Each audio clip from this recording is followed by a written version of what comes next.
Manager. Webale nnyo, webalire ddala.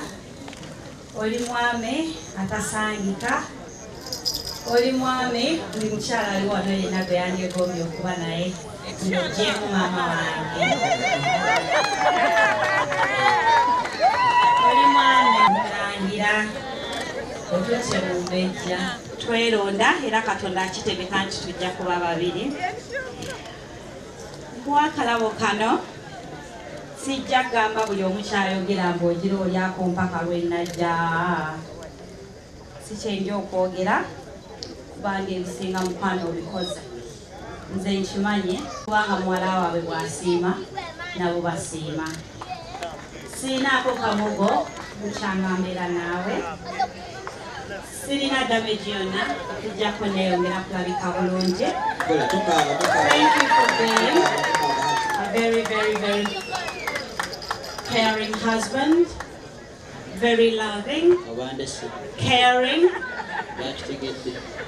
I can't say it all here in public, but you know what I mean, honey. You're so sweet. I love you. So I'm just giving you this present from the bottom of my heart, honey. Take care. Mommy wange namanyira mwita honey, and even my two boys end up calling him honey. So it's a word we use and it's kept our relationship going. Nebaza Mukama Katonda nti yansangisa omwami omulungi. Hallelujah!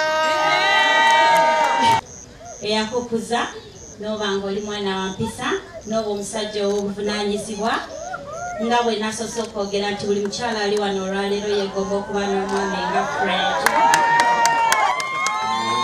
Maama, hane, kino ekirabo njagala si kinene nnyo, kalabo katono naye nga kavudde ku ntobo ya mutima gwange. Nga nsaba okawe mami omugambe she's the only woman on this earth amanyi okuza abaana.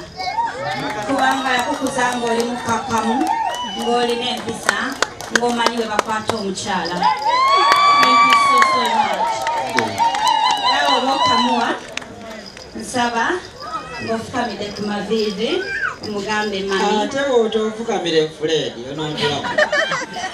Nga bakunkwatidde ne ka video for evidence nti wafukamidde omugambe mami kino kivudde eri muwalawo bw'osinga okwagala. Nze seevumanya zaala wange ng'abalala naye Katonda ye yamumpa. Mwenna abali wano musabenga Katonda asobola okugabanya zaala abalungi ng'owange.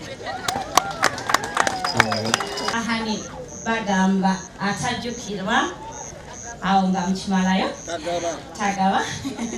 Naye nze nzijjukidde mukwano gwange Jackie because I met you. Jackie webale kulukadde. Era Jackie omuntuusiriza akalabo kano ajjoka mukwasi. Jackie bw'aba waali ajjoka mukwasi. Tulabe Jackie oyo maama naffe atungireyo ddiiro. Jackie tokaaba leka. Thank you so much that I met my sweet husband through you. Mukwano Jo, baganda bo, basenga babaana bange, boze nabo batata babaana bange, n'emikwano gyaffe gyonna, ab'emiko abako n'ab'emikwano, kino ekirabo okibampeere neyanziza.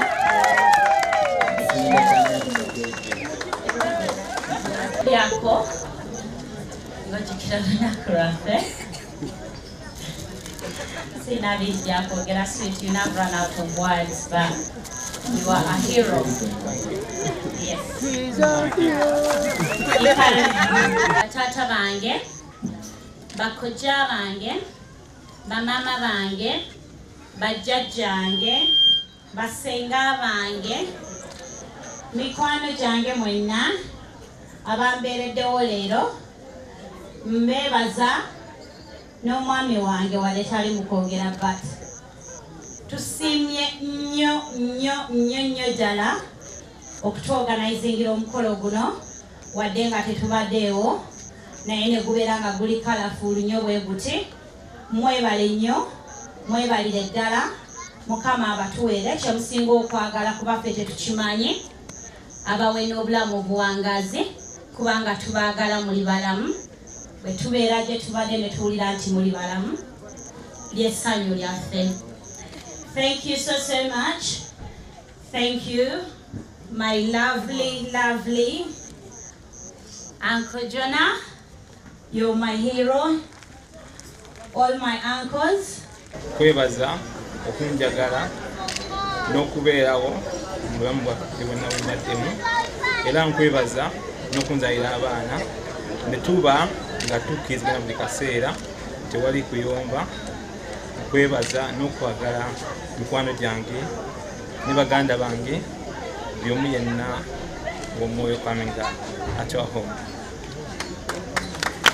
Era nebaza abantu bonna abazze wano abawaddeyo ebiseera byabwe kubanga olunaku lwaleero lunaku luliko ebintu bingi, naye omuntu bw'aba yerekereza n'ajja wano n'abeerawo paka ku ssaawa eno, Mukama amuwa omukisa. Bonna ab'emikwano mwebale nnyo, mwebale ddala. N'abantu bonna abazze wano beebaza nnyo, mwebale nnyo, mwebale ddala. Mukama abawa omukisa. Omwana Bahati yayolesezza omutindo wamu ne design. Oyinza okukoppako ku bimuli ebiri fresh, oyinza okukoppako ku ka design ka gomasi, oyinza okukoppako oba oliawo n'engeri gye yamaakinzeemu ebitambaala. Katono kasaba mukakkirize mukatwale.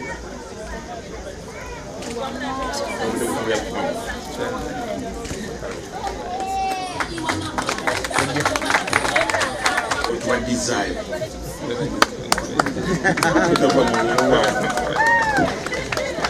Kale twagala mutambule mirembe. Amagana maaso n'omukisa bagende.